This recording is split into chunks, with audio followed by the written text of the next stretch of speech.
자, 이번에는 스레드를 직접 생성하는 방법이 아니라 제가 자주 썼던 방법인 스레드를 상속받는 방법에 대해서 한번 알아보려고 합니다. 그래서 자, 패키지를 하나 만들고요. 자, 섹션 03 언더바 이그잼으로 만들어 주시면 될 것 같고요. 내용은 일단 똑같다라고 보시면 될 것 같아요. 나머지 하나는 다른 예제를 가지고 와서 하면 되니까요. 자, 그래서 자, 여기에서 컨트롤 N 해서 우리가 CL 해서 클래스를 하나 만들 건데요. 역시 비프 스레드로 이렇게 만들어 놓고요. 하나는 방법론적인 것만 설명을 드리려고 합니다. 지금은 알겠죠? 예. 그래서 역시 상속을 받아서 할 거니까요. 익스텐즈 해서 스레드 이렇게 해주면 됩니다. 그런데 왜 여기에는 상속을 받았는데 왜 여기에는 빨간 줄이 올라오지 않을까요? 상아야, 왜 빨간 줄이 올라오지 않을까?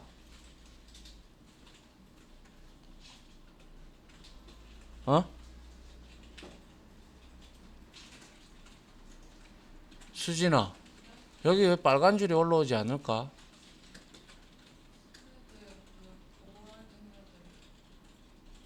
어?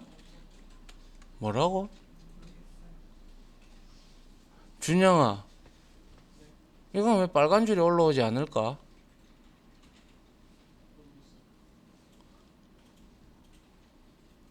현수야, 뭐고? 스웨덴은 러너블을 구현한 클래스라서 그를 상속받는 비프 스레드도 구현돼 있습니다. 러너블. 그렇죠. 이 스레드 클래스에 가보면요, 러너블이라는 인터페이스를 구현을 해놨죠. 그리고 아울러 얘는 애브스트랙트 클래스가 아니다, 그죠? 예. 그리고 여기에서 우리가 간단하게 찾아보면 런이라는 메서드를 이렇게 한번 찾아 들어가 보면요,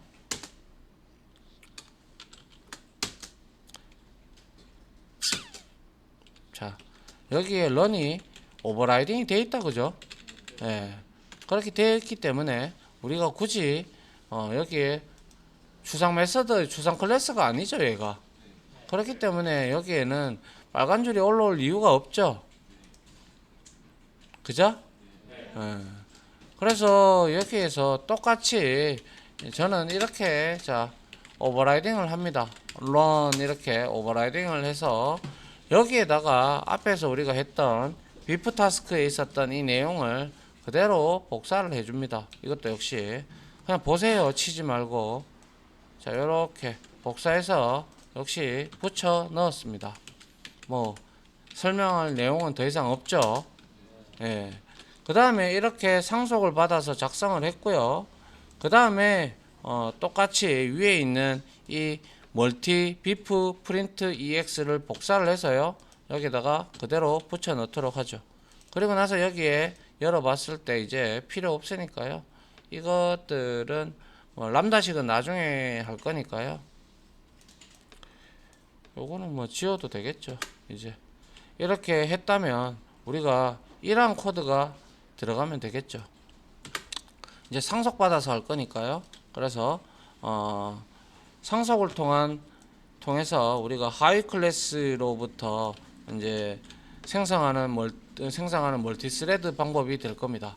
그래서 여기에다가 우리가 간단하게 자, 방법 1 해서 우리가 명시적으로 이렇게 상속받는 방법이 있죠. 그래서 스레드 해서 스레드를 주고요. 그리고 new 비프 스레드를 주면 역시 이 부분은 우리가 상속을 이용한 다양성이 적용이 된 것을 알 수가 있죠. 그죠? 예. 이래 적용이 되고요. 그리고 나서 thread.start를 외치게 되면 역시 앞에 했던 내용과 동일하게 실행이 될 겁니다. 실행을 해보면 이렇게 잘 실행이 되고 있습니다. 그죠? 이게 방법 1이고요. 이제 방법 2는 우리가 봤다시피 익명 자식 객체를 만드는 거였다. 그죠? 맞나요? 예. 익명 자식 객체는 이제 여러분들이 직접 한번 만들어 보시기 바랍니다. 알겠죠? 네, 직접 만들어 보시고 동일한 결과가 나오게끔 하고요. 지금부터 한번 만들어 보시기 바랍니다. 비프 스레드는 이렇게 요거 보여드릴 테니까요. 보시고요. 치세요. 자, 클래스 만들고 그리고 이거는 갖다 붙이면 되죠. 그죠? 예. 잠깐 멈춰 두고 둘 테니까요.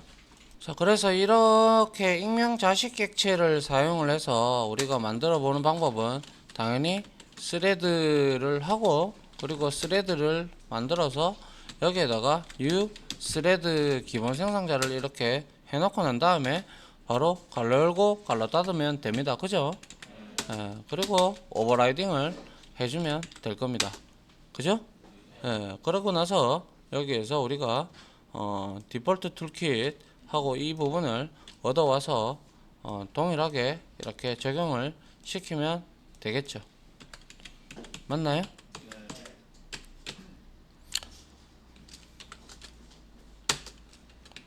그러면 얘도 역시 동일하게 자 이러한 역할을 하고 있다라는 걸 볼 수가 있네요.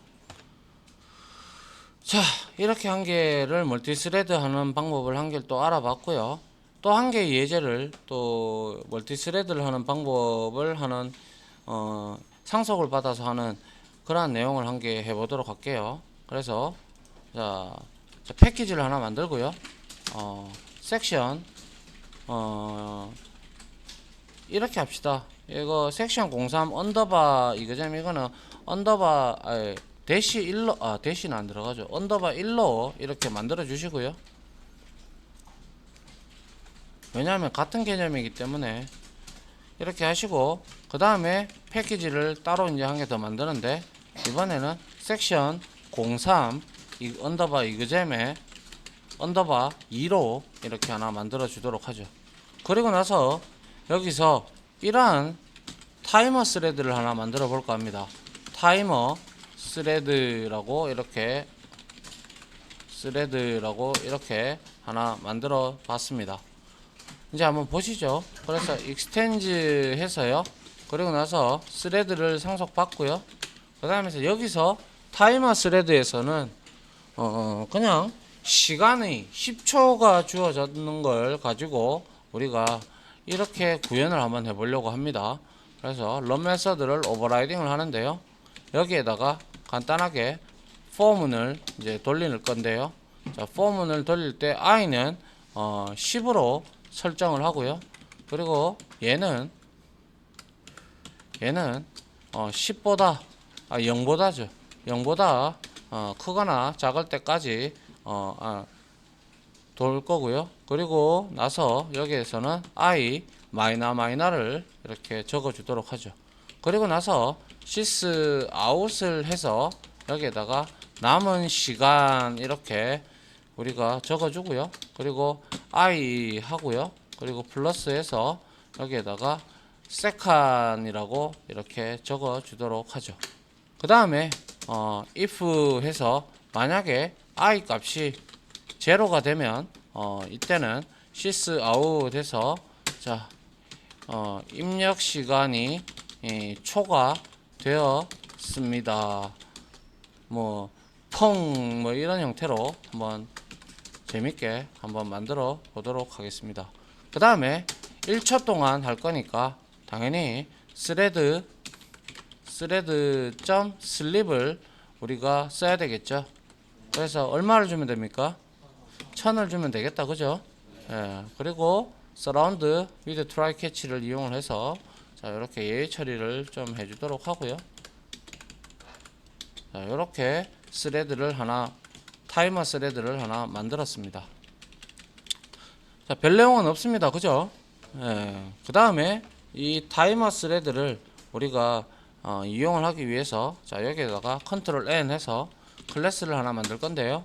여기에다가 이제 타이머 ex라고 하나를 만들어 주고 자, 여기에다가 메인 메서드를 체크하고요. 여기에다가 자, 타이머 스레드를 우리가 하나 생성을 할 겁니다. 생성을 해서 t 스레드로 생성을 스레드로 생성을 하고요.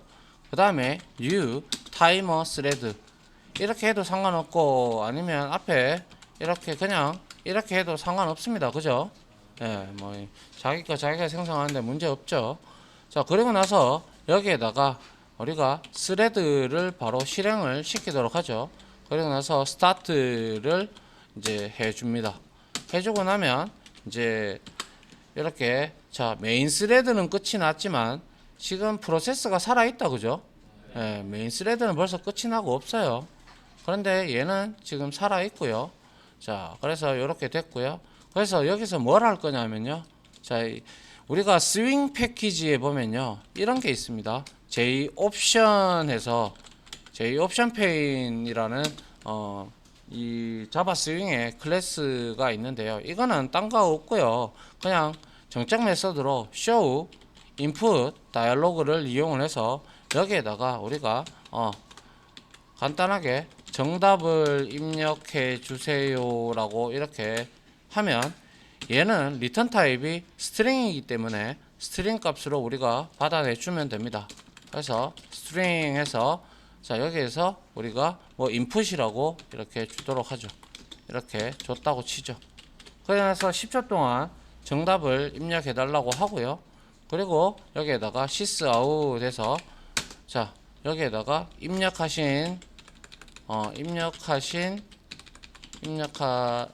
값 이렇게 해서 여기에다가 플러스를 하고요. 그 다음에 인풋을 넣어주고 여기에서 입니다 라고 이렇게 해주면 되는데요. 자 여기에서는 이제 실행을 한번 해보죠. 하면 여기에서 정답을 입력해 달라라는 UI 창이 하나 뜨고요. 이거를 취소를 누르게 되면 얘는 null 값을 리턴을 하게 됩니다.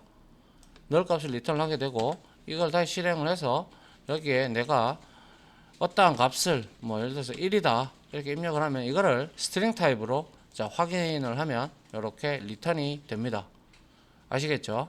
예, 이러한 형태로 우리가 퀴즈 프로그램도 이러한 형태로 뒤에 백에서 이제 시간 체크를 하면서 우리가 여기서 이렇게 나중에 이제 인터럽트라는 메서드를 나중에 배우시게 되면요. 이 여기에서 입력한 값이 예를 들어서 if 어쩌고 저쩌고 해서 그 값을 미리 정해 놨단 말이죠.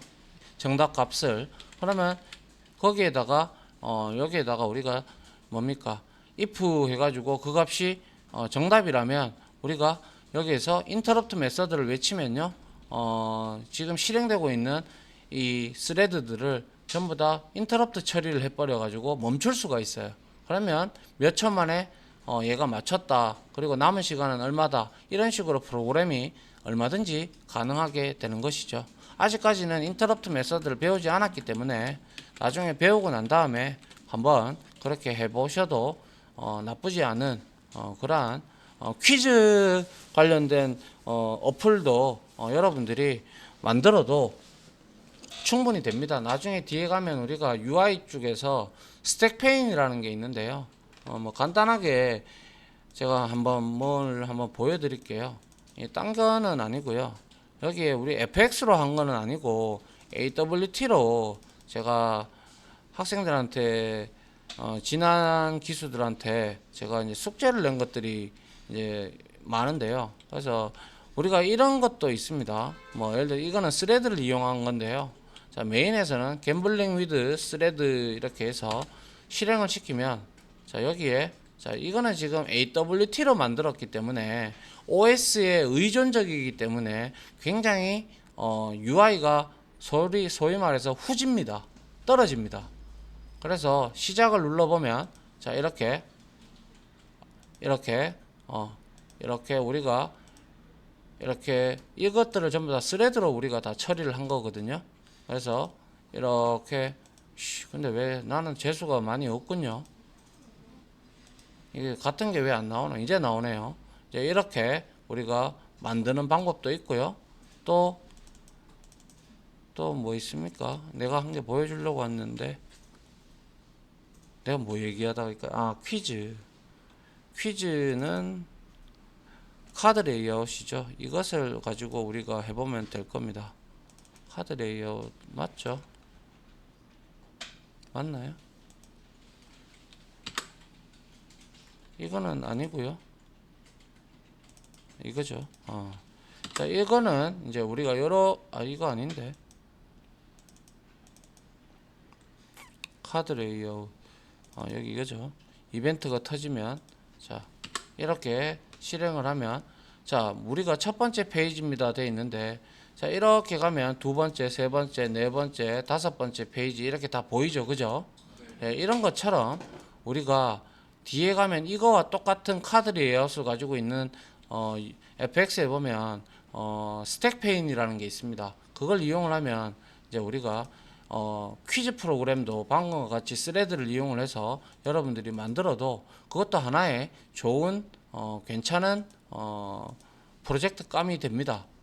단순하게 퀴즈만 내는 것이 아니라 거기에다가 여러분들이 여러 가지 기능을 합작을 시켜 넣어도 괜찮다라고 저는 개인적으로 생각을 합니다.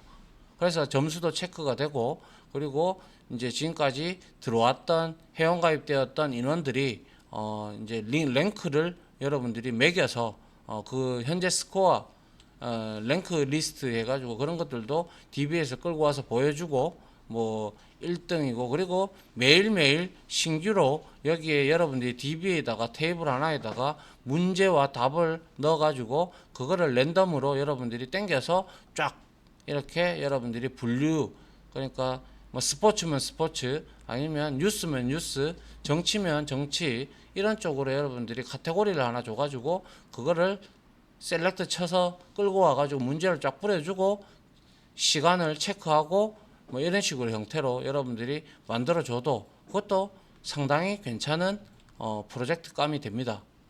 아시겠죠? 예, 그렇게 하나하나 차근차근 작은 것부터 쪼목쪼목 해나가는 게 가장 프로젝트를 할 수 있는데 쉬운 방법입니다.